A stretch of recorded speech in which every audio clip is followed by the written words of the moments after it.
The war horse had no name, which was unusual for a king's mount.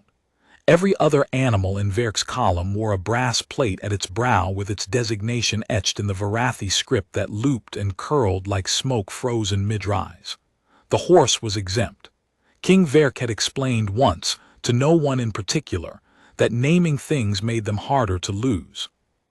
The horse was the finest animal in 3 sectors of conquered space, 17 hands tall, bred on a world that no longer existed, and Verk intended to lose it eventually to time and battle and the long entropy of things. So it remained nameless. The soldiers called it the king's horse, and that became its name anyway, as names always find their way to creatures deserving of them. It was the horse that found the child first. Dara Cole was walking the perimeter when she heard it, a sound she'd learned to trust over 11 months of this campaign, which was the sound of the king's horse doing something outside its behavioral parameters. Not panic, not the rolling eye and the stamped hoof of an animal that scents predators. Something slower, something like attention. She rounded the rear of the baggage train with her hand on her sidearm and found the horse standing very still in the ashfield, its enormous head bent low, its breath fogging in the cold of the Varath plateau. And curled against its front left leg, tucked into the space between hoof and fetlock like something that understood exactly where warmth lived and went directly to it, was the child. Cole stood there for a full 5 seconds, which was 4 seconds longer than her training said to give any unidentified contact in a combat theater. The child was small. She'd seen the field reports, seen the Ashborn physiology summaries with their clinical diagrams, but none of that had prepared her for the reality of the thing, which was that the child was roughly the size of a 6-year-old human, with an orc's ridge-heavy brow and silver-gray skin the color of old pewter and pointed ears that lay folded back against the head in the particular way ears go when a creature is deeply, trustingly asleep. It wore a garment that had been a coat once, before the campaign. The coat had been repaired with strips of something woven, green-dyed, the kind of weaving the Ashborn were known for in the cultural sector files that nobody read anymore because the Ashborn were done. Except for this one. Cole didn't draw the sidearm. She stood in the ashfield with the wind cutting across the plateau from the direction of the Varath peaks, and she watched the king's horse breathe steam over the sleeping child, with a patience that suggested the animal had been at this for some time, and found it neither threatening nor burdensome. The horse blinked at her with one enormous amber eye. The child slept on. She thought about her orders. She thought about what Lieutenant Gresson would say. She thought about the 3-page Varathi diplomatic protocol summary that had been circulated that morning, explaining that any Ashborn survivors located in the advance zone were to be reported immediately to the attached Varathi liaison, and were not to be touched, moved, or interacted with beyond the minimum required for secure containment. The word containment had been underlined. She remembered thinking, when she read it, that the word choice was strange for a child. She had been on the Varath plateau for 11 months. She had seen things in that time that the briefing documents also had not prepared her for, which was the nature of briefing documents. They described the campaign from above, from the remove of strategic maps and logistical summaries, and they were accurate in all the ways that did not finally matter. The Ashborn Orc population had been designated a Category 4 obstacle in the initial campaign planning. Category 4 meant armed resistance at scale, enough to warrant sustained military engagement. The Category 4 assessment had been accurate for the first 4 months. After that, it had not been accurate because the conditions that made it accurate no longer existed. The field reports did not use the word extermination. They used the words campaign completion and territorial stabilization, and they were, in the technical sense, correct. Cole had walked through 7 Ashborn settlements in the stabilization phase. She did not think about this as often as she had in the first months, which she understood was not a sign that it had become acceptable to her, but a sign that the human mind, faced with things it cannot change, learns to store them somewhere that allows function to continue. She kept them stored. She knew where they were. Cole crouched down in the ash, lowered herself until she was eye level with the space where the child slept, and stayed there. The Ashborn Orc child breathed in and breathed out. Its chest rose and fell with the unconscious trust of something that had found the safest place available and committed to it entirely. The horse's leg was warm. The plateau was not. Dara Cole had been on this world for 11 months, and this was the first living Ashborn she had seen. And what she felt, crouching there in the ash with the wind cutting her face, was not what the briefing documents had prepared her to feel. She felt, very specifically, that whatever happened next was going to matter. She felt something else, underneath that. Something she didn't have a clean word for, that was related to the 7 settlements, and the things she had stored, and the word extermination that the field reports did not use.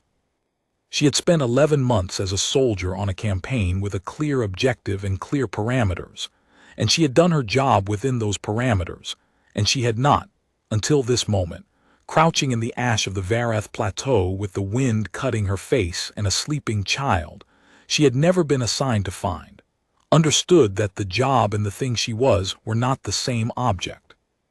She stayed where she was, and she did not move the child, and she did not call it in.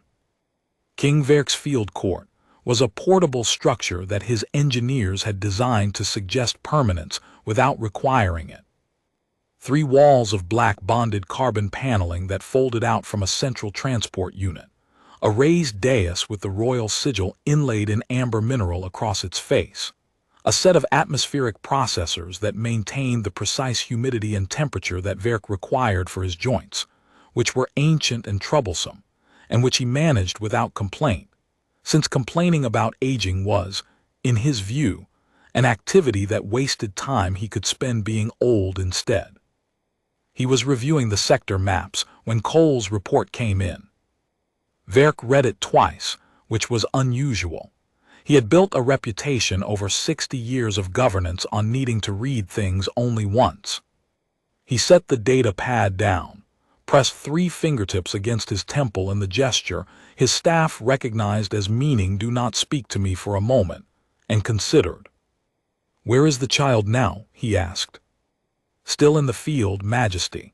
Sergeant Cole declined to move it pending your instruction." "Declined," Verk repeated, in the tone that might mean anything. She felt the situation required your personal judgment. Verk stood, which took a moment. His knee joints did not cooperate with haste, and he had learned not to fight them. This campaign had been long, and the Vareth Plateau was a world designed, it seemed, to disagree with everything about the body. The altitude, the cold, the ash that got into every joint and every seal and every piece of equipment and every dream. He lifted his walking staff, a piece of genuine Vareth ironwood, hand-carved, utterly impractical in the field and carried anyway, and made his way out of the field court. He had been governing for 60 years.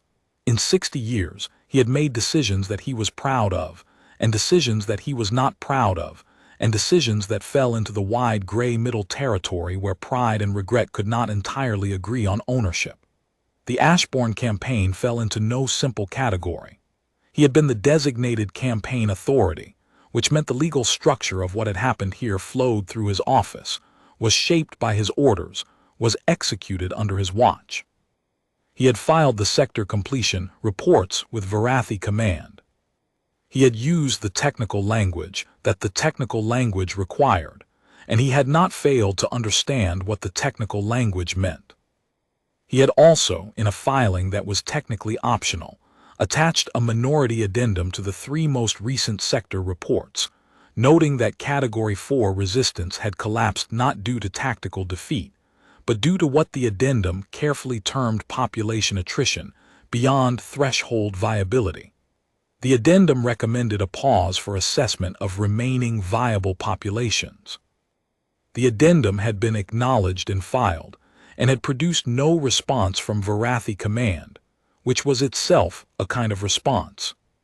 He walked across the ashfield to where his horse stood with an Ashborn child asleep at its feet, and a human sergeant crouched beside it in the exact posture of a person who has decided to stay put, until someone with more authority than herself shows up to make a decision she doesn't like. Verk studied the child for a long time, then he studied Cole. "You've been here since you reported," he said. "It was not a question." "Yes, Majesty." 3 hours. Approximately. "The wind on this plateau," Verk said, "is not comfortable." "No, Majesty." "And yet here you are." Cole said nothing. She had learned, early in the campaign, that King Verk occasionally made observations that were not the preamble to an order, but were instead invitations to demonstrate whether you had the sense to stay quiet. She stayed quiet. Verk crouched beside her, which was a production given his knees, and looked at the child. The child slept on with the magnificent indifference of the very young and the very exhausted. Someone, Cole noticed for the first time, had tucked the coat more securely around its shoulders at some point, and she realized it had been her own hands that had done it, somewhere in the second hour, without her quite deciding to. The Ashborn weaving in the coat repairs was very fine work. He had seen Ashborn weaving in the cultural files his aides prepared for sector briefings, and he had seen it in the settlements the campaign moved through, and it was one of the things he had noted in his own private records. Not the campaign reports, but the leather-bound journal he kept in the inner pocket of his field coat, the one that contained the things that were true but not useful for any official document. The weaving was extraordinary. 3-dimensional structures achieved with 2-dimensional materials, geometric patterns that carried, according to the cultural files, information about lineage and place, and season in the exact spacing of specific knot configurations. Someone had repaired this coat lovingly, with weaving that carried information, which meant the person who repaired it had known the child, and had taken the time to encode something about the child in the repair itself. That person was gone now in all probability. The repair was not. "The Varathi liaison," Verk said, "will want it immediately." "Yes, Majesty." "He will call it a strategic asset. He will cite the diplomatic protocol from this morning. He will use words like containment and leverage and cultural closure." Verk's voice was very level. "He will mean trophy." Cole looked at the king sideways. Verk was not looking at her. He was looking at the child with an expression she could not fully read, and she had spent 11 months learning to read his expressions. "What does your Majesty intend?" she asked. Verk was quiet for a moment. His joints ached in the cold, which was one reason he disliked this world, and was also, in a way, a reminder that he was still alive and capable of disliking things, which he took as evidence of some grace. He thought about the diplomatic protocol. He thought about Liaison Drenath and Drenath's superiors in the Varathi capital, and the very specific thing they intended when they used the word closure in relation to the Ashborn. He thought about his minority addendum, filed and unacknowledged, sitting in a Varathi command archive somewhere accumulating no response. He thought about the horse which had no name, and had found this child in an ashfield, and stood over it for 3 hours in the cold, and seemed in no particular hurry to leave. He thought about the 60 years. He thought about the decisions in the wide gray middle territory where pride and regret could not agree on ownership, and he thought about the decisions that were still available, the ones that had not yet been made, and he thought about what it meant, at 60 years, with bad knees and a walking staff made of ironwood, to still have decisions available. "The child will travel with the column," he said, "under my personal protection. You will be responsible for it, Sergeant, since you are apparently already responsible for it in the ways that count." "Majesty." "Is that a problem?" Cole looked at the sleeping child. She looked at the king. "No, Majesty," she said. "Good." Verk began the slow process of getting back to standing, and Cole rose and offered her arm without making a ceremony of it, and he accepted it without making a ceremony of accepting it, which was the kind of transaction they had developed over months of proximity. "When it wakes," he said, See that it has something to eat. Real food, not rations. There is a supply case in the third baggage unit with field provisions from the home world. Use those. Yes, Majesty. And Sergeant. Majesty. Keep the liaison away from it until I have spoken with him. The child's name, it turned out, was something that did not translate. This was not uncommon with the Ashborn language. The translation matrices had been developed in haste during the early campaign phases, and they were adequate for tactical communication, but poor at the granular work of personal names, which in Ashborn convention carried etymological roots that compounded meaning across three tonal registers simultaneously. The translation matrix rendered the child's name as a string of approximated syllables that the matrix itself flagged as low confidence, and Cole had tried 3 times to produce the sound correctly, and watched the child's small gray face cycle through expressions ranging from polite tolerance to something that might have been amusement. She settled on calling it Ash. It was not a name she chose so much as one that arrived, given the world they were on and the color of the child's skin, and the fact that she needed something to say when she needed to get its attention. The child did not object.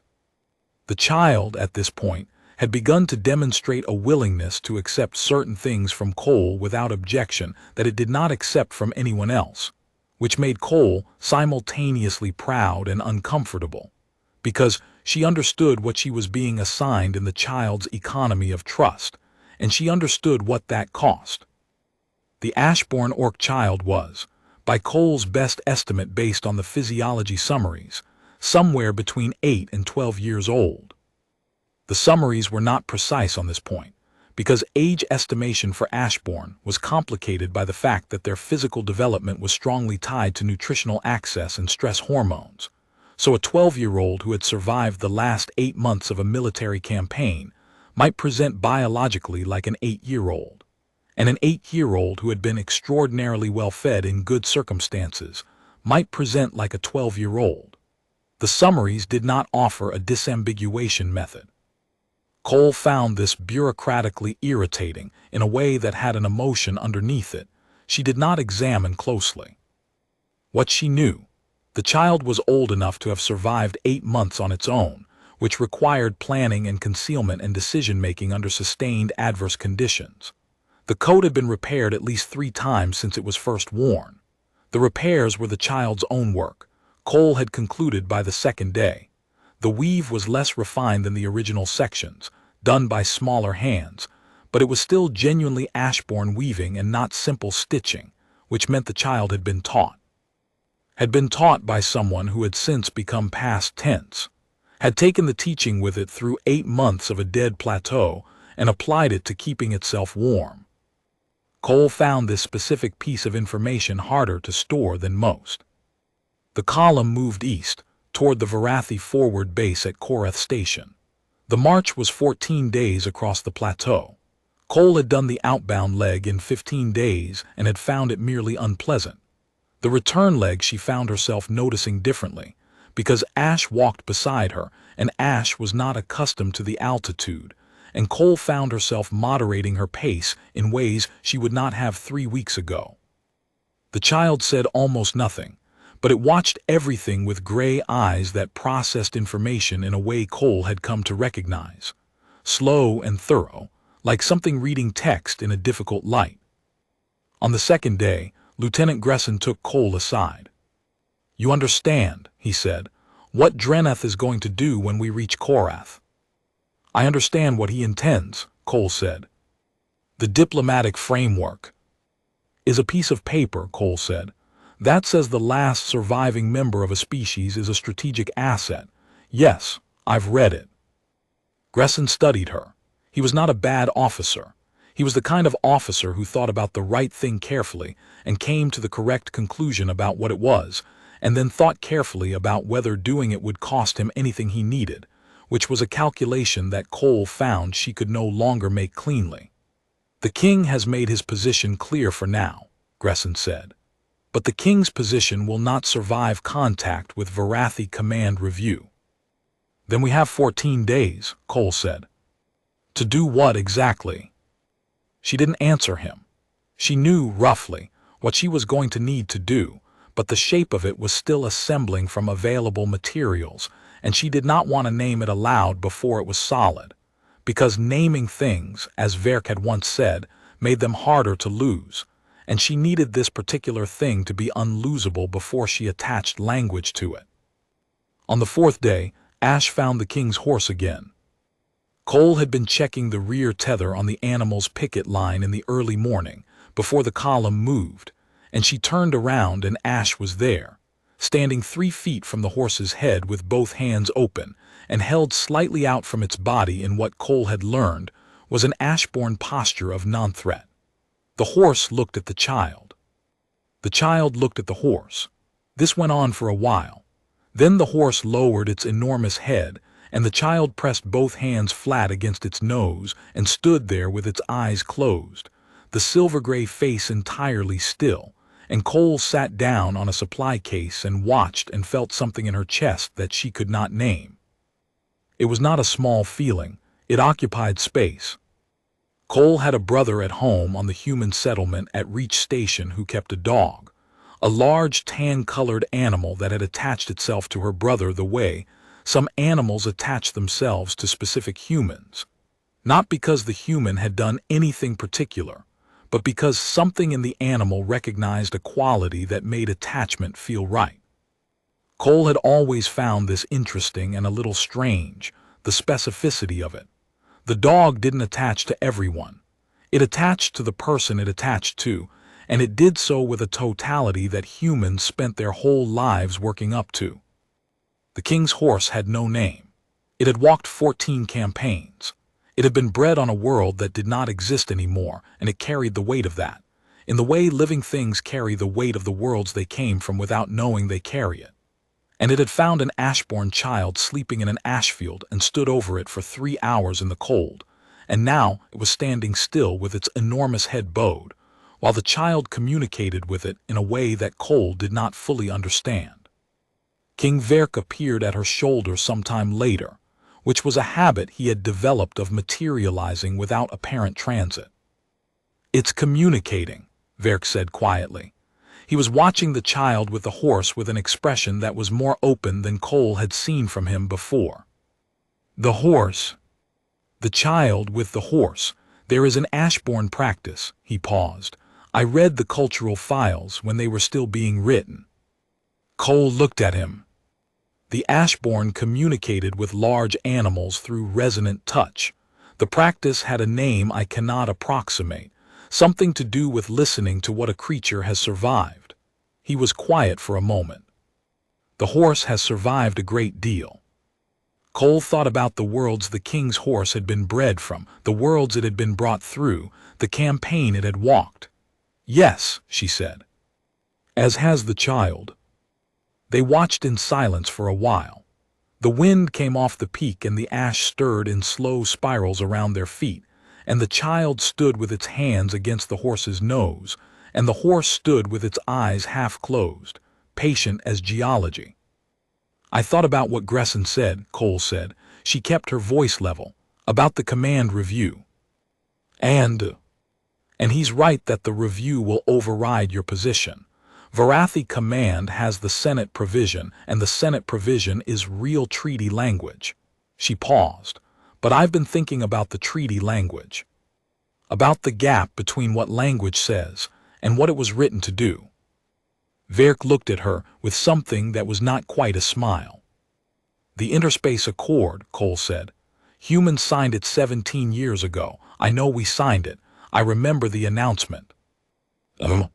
"I don't know what signing it actually entitles us to." "Not many people do," Verk said. "That is the useful thing about treaties. The entitlements are extensive and largely unexamined until someone examines them." He was quiet for a moment.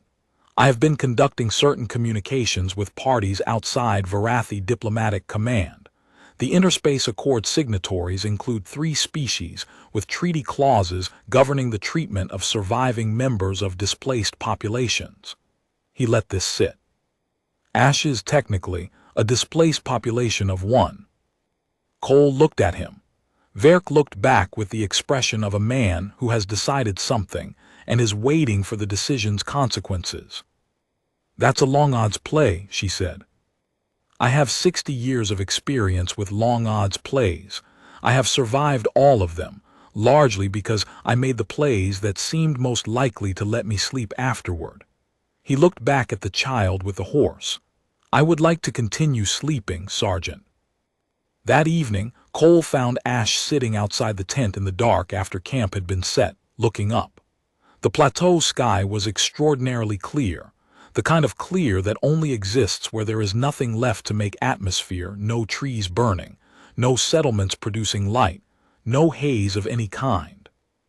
The stars were the stars that appeared above absolute absence, which were enormous and merciless and beautiful. "Do you know those?" Cole asked, sitting down beside it. Ash pointed with one small gray finger at a cluster of stars in the eastern sky. "Those ones. My mother called them the listener's eye because of the shape." It paused. "They look like nothing from here." Cole looked. The cluster didn't resolve into anything she could see. "From Ashborn Vrel they made a shape," Ash said. "An eye half closed, looking sideways. She said it meant that something was watching but had the kindness not to stare. It was quiet for a moment. She said the kindness was important. That the difference between watching and staring was patience." Cole looked at the stars and thought about patience. She thought about 11 months and a data chip in her pocket and 14 days to Korath Station, and all the long procedural architecture of an Accord petition, and what it meant to make a play at 30 days when the situation was measured in hours. "What else did she say?" Cole asked. Ash thought about this for a long time, long enough that Cole was not certain an answer was coming. Then, "She said that the world is made of what survives, not of what is built, not of what is won, of what survives." The lower register, which Cole was beginning to hear as clearly as the upper one, carried something heavy and careful. "She said the Ashborn were very old at surviving." Cole looked at the child in the dark beside her. "She was right," Cole said. Ash looked up at the listener's eye, which looked like nothing from this angle, which was patient enough to look sideways rather than stare. After a while they went inside and Cole checked the perimeter sensors and Ash went to the third cot and Cole put out the light. And in the dark of the tent on the plateau of a dead world, she listened to the child's breathing slow into sleep, and she lay with her eyes open, and she thought about what the world was made of, and she thought the thought through. On the 6th day, Liaison Dreneth came to the rear of the column. He came in the way of people who understand they are delivering a message they do not entirely support but have decided, ultimately, to deliver anyway, which is a particular posture Cole recognized as more dangerous than outright opposition, because it came packaged in the appearance of reluctance. Dreneth was Varathi through and through, tall and pale-scaled, with the elongated neck structure that gave Varathi aristocracy their characteristic impression of looking down at everything from a height, even when they weren't. He wore the full diplomatic chain, which on a march across an ashfield in 30-knot winds looked deranged. Cole suspected this was intentional. Symbols had to be maintained at inconvenient times or they weren't symbols, they were just ornaments. "Sergeant Cole," Dreneth said, stopping at what a human would consider conversational distance, and what Cole had learned was, for Varathi, the distance of formal equals. She was not his formal equal. He was making a point. "I believe you have custody of an item under our joint diplomatic protocol." "I have responsibility for a child," Cole said, "under the direct instruction of King Verk." The king's instruction was provisional, pending a review of the diplomatic framework. The king's instruction was explicit. Dreneth's neck scales shifted in the pattern Cole had learned to read as controlled irritation. The Ashborn survivor represents the final accounting of a territorial campaign authorized by the Varathi Senate. Its status is governed by. "It's," Cole said. Dreneth paused. "You said its status. The child's name is Ash." She felt her own heartbeat, steady and a little too loud. And its status is under the direct personal protection of King Verk, who is the appointed commander of this campaign, and who has communicated his position clearly to me. Ash had stopped walking. It was standing to Cole's left, slightly behind her knee, and its gray eyes were tracking Dreneth with the slow, careful attention it brought to all things that did not feel safe. Cole could feel the warmth of it through the fabric of her trousers. It had come to stand that close without making a sound, which it had learned to do over 6 days of marching, this particular way of being near without asking for anything. Dreneth looked at the child. He looked at Cole. His scales did something complicated. "This is not over," he said. "I know," Cole said. She kept her voice even. "I expect it isn't." He left. Ash pressed 2 fingers against the back of Cole's hand, very briefly, which was a gesture it had first made on the 3rd day, and which Cole had decided, after considerable thought, to receive as thanks, though she was aware she might be misreading it entirely, and that the possibility of misreading it did not change what she felt. On the 9th day it snowed.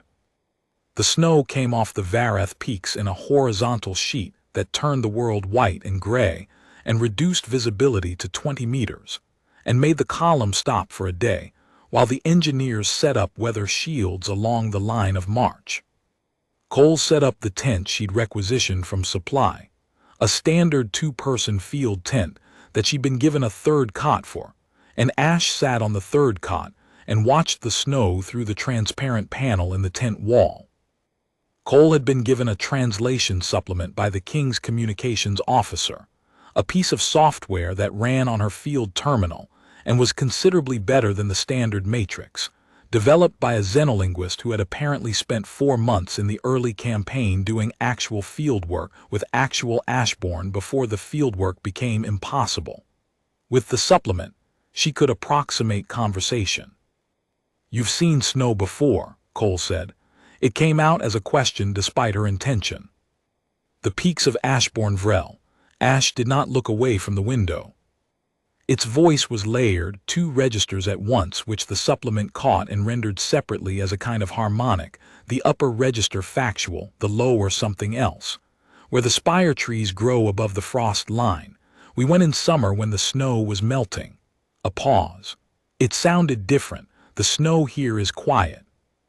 "Is that better or worse?" The child was silent for a while. Outside, the wind drove the snow horizontally. "My mother said that snow sounded like the world thinking," Ash said, very slowly, about things that had been and things that were coming. Cole sat very still. She said quiet snow meant the world had thought the thought through. The lower register of Ash's voice had gone somewhere deeper, somewhere that the supplement rendered with a flag indicating emotional register, high intensity, and had reached the end of it. Cole did not know what to say to this. She found, after a moment, that there was nothing to say that would not be smaller than the silence already in the tent, and so she said nothing. And after a while Ash lay down on the 3rd cot and pulled the blanket up and slept, and Cole sat in the dark listening to the quiet snow and felt the full weight of what she was carrying and did not put it down. The conversation with King Verk happened on the 10th night, when the snow had stopped, and the column had made an additional 6 kilometers in the cold, clear air of the post-storm plateau, and they had set camp at a place where 2 arms of a dry riverbed met in a shallow V, and the ash drifts were low enough to walk in without effort. Cole found Verk at the rear of the column again with the horse, which was becoming a pattern. The king was not doing anything in particular. He was standing beside the animal with one hand on its neck, looking at the peaks. "I got word from the accord signatories," he said, without turning.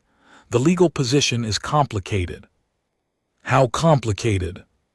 "Complicated enough that Dreneth will have time to act before it resolves." He was quiet. "The Varathi Senate has invoked a provision I did not know existed, historical treaty language from before the accord, governing the disposition of remnant populations from campaigns in which Varathi were the designated campaign authority." He paused. The language is ugly. The intent is clear. Cole thought about the word closure.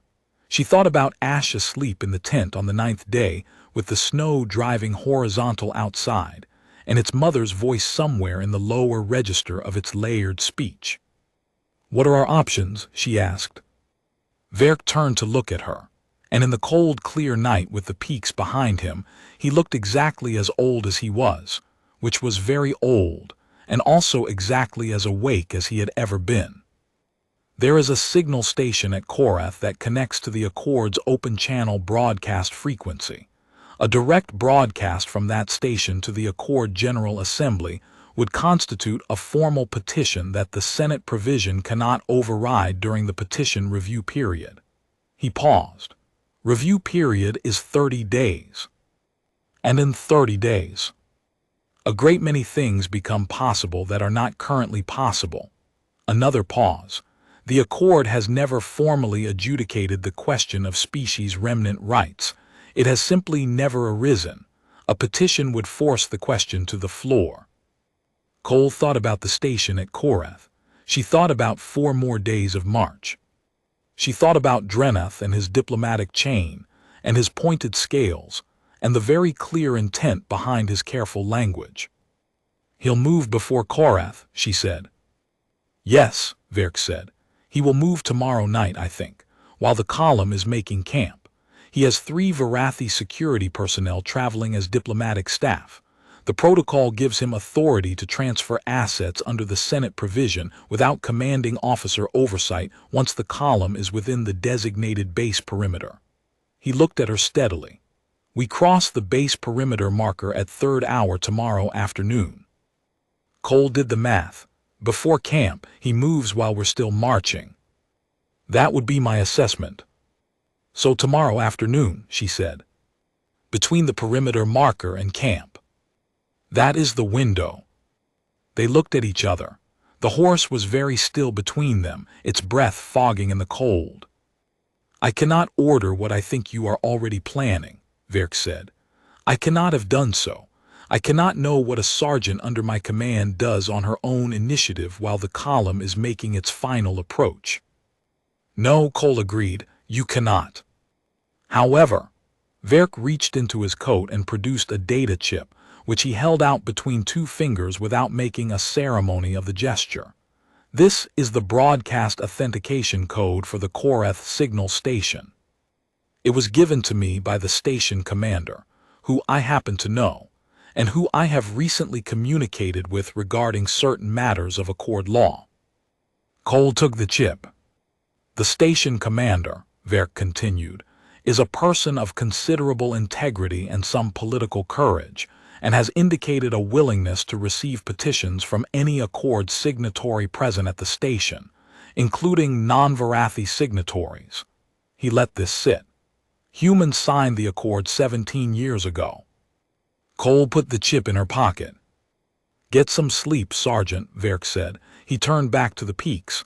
"Tomorrow will be a long day." It was not Drenath himself who came. Cole had spent the morning thinking it would be. She had spent the morning watching him from across the column, reading his neck-scale movements, and she had concluded by midday that he would come personally, because he was the kind of person who needed to be present at the moments that defined his objectives. She had been wrong. He sent the 3 security personnel an hour before the perimeter marker, while the column was crossing a section of the plateau where the ash had drifted deep, and the march was slow, and everyone's attention was on footing. They were good at their job. They came from 3 angles simultaneously, in Varathi security movement patterns designed to give no single point of resistance, and they were very nearly fast enough. Cole had Ash's hand in hers, before the first one was within 10 meters. She had known it was coming. She had known since the morning, when the next scale read changed, when something in Drenath's posture at the head of the column shifted from the restrained patience of a man working within process to the still watchfulness of a man who has decided that process is going to be inconvenient and has accepted the inconvenience. She had spent the morning not looking at Ash, specifically and deliberately.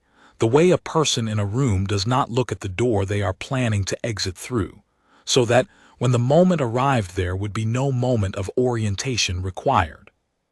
She had spent the morning knowing exactly where Ash was, and exactly where the horse was, and exactly how many steps separated them. And when the movement started at the left flank of the column, she was already moving. She moved laterally instead of back, which was counterintuitive, and which confused the triangulation for the 4 seconds she needed.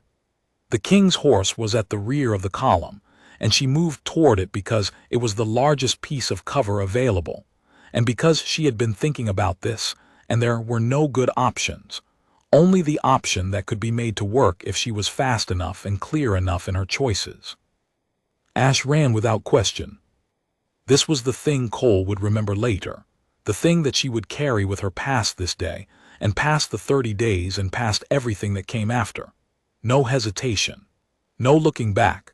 No moment of confusion about where to go or why they were going or what the running meant.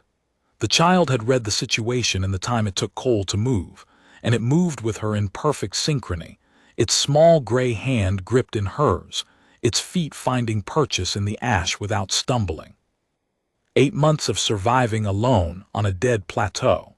8 months of reading situations and moving before the situation became unrecoverable. The child knew how to run. What it didn't know until now was that it wouldn't have to run alone. The first security officer reached the horse at the same time they did, and Cole stepped into his line of reach and made him aware of her elbow in a way that bought her another 3 seconds. The second was coming fast from the left. Ash was already on the horse, not riding, just up, clinging to the animal's neck with both hands in the Ashborn hold, the resonant touch position, the communication posture, and the king's horse, nameless, enormous, bred on dead worlds and marched across dead worlds and patient as old stone, stood completely still. The second security officer reached for the child. The horse moved. Not violently, not the panicked violence of a frightened animal. It moved with a precise, definitive, entirely intentional lateral step that put 1,000 kilos of body mass between the security officer's reaching hand and the child clinging to its neck. And it held that position with the focus of a creature that has understood exactly what it is being asked to do. Cole later thought about what the horse had communicated with the child in those moments over 4 days when Ash's hands were against its nose, when the resonant touch was doing its Ashborn work of listening to what a creature has survived. She thought about what the horse had survived and what the child had survived, and what that exchange looked like inside a language that worked through pressure and warmth, and the specific quality of attention between 2 things that recognize, in each other, the fact of endurance. She did not know what they had said. She knew what the horse did when the security officer's hand came for the child, and she thought that probably said enough. Cole put herself at the horse's head and looked at the third security officer, who had stopped. He was young, for Varathi. His scales had the bright, high-contrast look of someone who had not been long enough in the field for the elements to work on them. He looked at Cole, and he looked at the horse, and he looked at the child on the horse, and he looked at Cole again. And what Cole read in that sequence of looks was a person doing very fast arithmetic about what was being asked of him, and what the answers added up to. He did not move. Behind her, she could hear the sounds of the column coming to an uncertain halt. She could hear Drenath's voice, raised and precise and very controlled, issuing instructions in Varathi. She could hear Lieutenant Gresson in the middle distance, asking someone in a careful voice what was happening. She could hear the particular silence of a column of 200 soldiers who have all simultaneously understood that something is happening and have not yet been told what to do about it. And she could hear, above all of that, King Verk. He was not shouting. He did not shout. He had a voice that had been refined over 60 years of governance into a thing that carried without volume, that occupied space without taking it by force, that landed in the center of the chest with the weight of something decided rather than something performed. A voice that was the product of 60 years of learning the exact amount of force required, and using only that amount and never more. "Liaison Dreneth," Verk said, and everything stopped. It took an hour. The diplomatic argument on an ashfield plateau in the cold of the Vareth mountain shadow, with a child on a horse and a human sergeant, and a king with bad knees, and a walking staff of genuine ironwood. Dreneth with his diplomatic chain and his Senate provision, and his very clear sense of what history was supposed to look like. Verk with his walking staff and his 60 years and 3 accord signatory communications on his field terminal, and the absolute unwillingness of a man who has decided where his line is. Cole stood at the horse's head and did not speak. This was its own kind of discipline. She had things she wanted to say, words that were forming with some urgency at the back of her throat, about the cultural sector files that nobody read anymore, and the settlements that the stabilization phase had moved through, and the word extermination that the field reports did not use, and the very specific meaning of the word closure when used by people who are describing a species. She had an entire argument assembled, logical and clear and correct, and she kept it behind her teeth, because the argument was not hers to make. The argument was Verk's. He had 60 years of knowing which arguments to make and which ones to hold back, and he was making the argument she could not make in the language she did not have, which was the language of treaties and provisions and subsection annexes, the language of the machinery that determined what was legal and what was not. She was the soldier, he was the king. She stayed where she was and she let him work. Ash sat above her on the horse's neck with its hands in the resonant hold, its gray eyes moving between the argument's participants with the slow, thorough attention it brought to all things. Cole watched the gray eyes track. She had come to understand over 14 days that Ash was reading things she was not reading, not the content of the argument, which it did not have the language for, but the shape of it, the way Varathi emotional states displayed themselves in scale movement and posture, and the precise degree of neck elongation that correlated with confidence or its absence. The child had survived 8 months by being an exceptionally accurate reader of situations. It was reading this one. At some point, the gray eyes came to rest on Cole. At some point, the horse shifted its weight and Ash shifted with it, and Cole put one hand up without thinking, and Ash took it, and they stayed like that, the horse, the child, the soldier, while the king argued on the ashfield with a diplomat about what history owed to the last of a people. Verk did not win the argument. This was the part Cole had not fully planned for, the part that the data chip in her pocket was meant to address. Dreneth's position was legally intact, the Senate provision was real, and Verk's authority ended at the perimeter marker they were about to cross. What Verk did was buy time. He argued every procedural point available to him, which were not many but which he deployed with the precision of someone who had spent 60 years learning exactly which procedure could be stretched to its greatest possible length. He cited subsections. He requested documentation verification. He invoked a jurisdictional technicality regarding the definition of diplomatic staff authority outside a formally established base perimeter versus within approach corridors, which was a distinction that existed in the treaty language but had never been adjudicated, and which Dreneth could not dismiss without admitting he hadn't read the annexes, which he could not admit. They crossed the perimeter marker while Dreneth was still arguing. Cole walked through the base gate with Ash on the horse beside her, and Verk behind her still explaining the annexes to Dreneth, and she walked directly to the signal station, and she broadcast. The petition took 11 minutes to transmit. Ash sat beside her in the signal station, on a chair that was too large for it, and watched the transmission process with gray eyes. Cole had given it something from the supply case, a piece of fruit from Verk's home provisions, round and yellow-skinned, which Ash had examined for a long time before eating it in small, careful bites, as though it might be the last piece of fruit in the world, which for an Ashborn might have been true. When the transmission confirmed, Cole let out a breath she had not been aware of holding. "What did you say?" Ash asked. Its lower register was quieter than usual. "That you're here," Cole said. "That you exist. That there are people with authority over treaties who need to decide what that means." She looked at the confirmation screen. 30 days. Ash thought about this.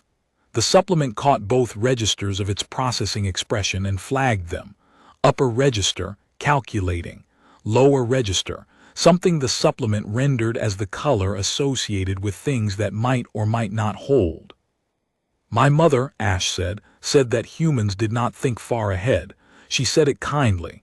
She said it was because human lives were short, and so humans made small plans that fit inside small times. It paused. She was not wrong, usually. Cole looked at it. And now I think she had not met the right humans. The lower register settled into something the supplement flagged as warm, careful, not quite trust, but close to its borders. Or the right kings.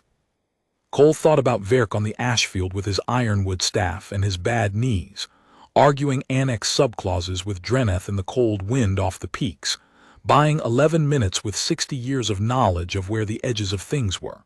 She thought about the horse, nameless, standing in an ashfield at the end of a battle march with a child curled at its feet, taking that weight on without being asked. "There are a few," she said. Dreneth came to the signal station. He came alone, which told Cole more than she expected.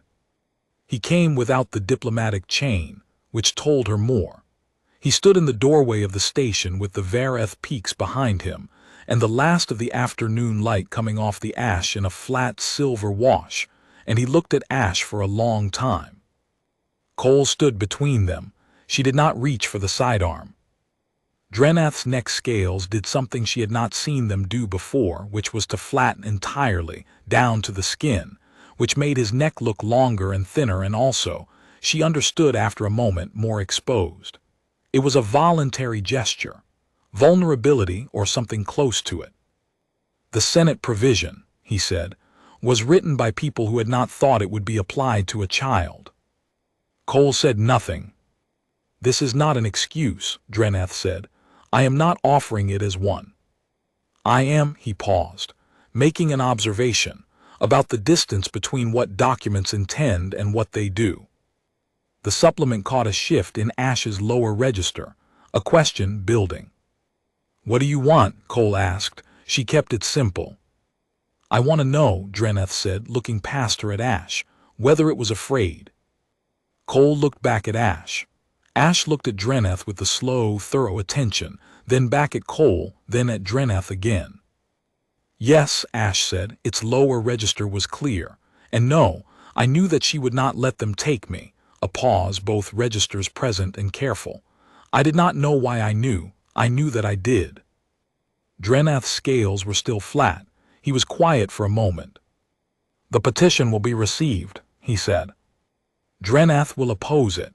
He had shifted to third person, which Cole understood was a Varathi rhetorical convention indicating official position. "Dreneth will oppose it through every legal channel available. This will take time." He paused. "Time, in this case, is the resource being purchased." Cole nodded. "The station commander has indicated the petition has already been relayed to the 3 Accord species Verk contacted." He paused again. "There will be considerable pressure on the Senate, on this provision, on," he stopped, "on what the Accord can be made to mean." Cole said nothing. She was watching his scales, which had not returned to their usual position. Dreneth looked at Ash one more time. "The Senate provision," he said quietly, "was written by people who had not thought it would be applied to a child." He left. Cole turned to look at Ash. Ash was watching the empty doorway. "Did you understand that?" Cole asked. "Some of it." The lower register carried the color the supplement associated with things yet unclear. He was saying that he knows the difference between what something is and what it was supposed to be. "Yes," Cole said, "I think that's what he was saying." King Verk won 3 games of high-stakes logic set against the Korath station commander that evening. which the station commander received with the good humor of someone who had known they would lose and found the education worth it. Cole was not present, but Gresson described it to her the next morning with the tone of a man who had watched something he didn't expect to enjoy and had enjoyed it anyway. Verk sent word to Cole that evening through his personal aide. A short message, 3 sentences, in the direct style he used when he wanted something to be clear. The 30 days will be sufficient. The question is now before the accord. What happens next will happen, and we will be part of what makes it happen correctly. Cole read it twice and put her field terminal away and sat in the tent where Ash was asleep on the 3rd cot, the yellow-skinned fruit core beside the cot on the floor, the blanket pulled up to the silver-gray chin. The supplement was powered down. The tent was quiet. Outside she could hear the wind from the Vareth peaks, coming across the plateau in slow, even waves, running through the ash drifts with a sound that was less than a whisper. The world thinking, very slowly, about things that had been and things that were coming. She sat and listened to it, until she was certain it had reached the end of the thought. In the morning, Ash woke before her.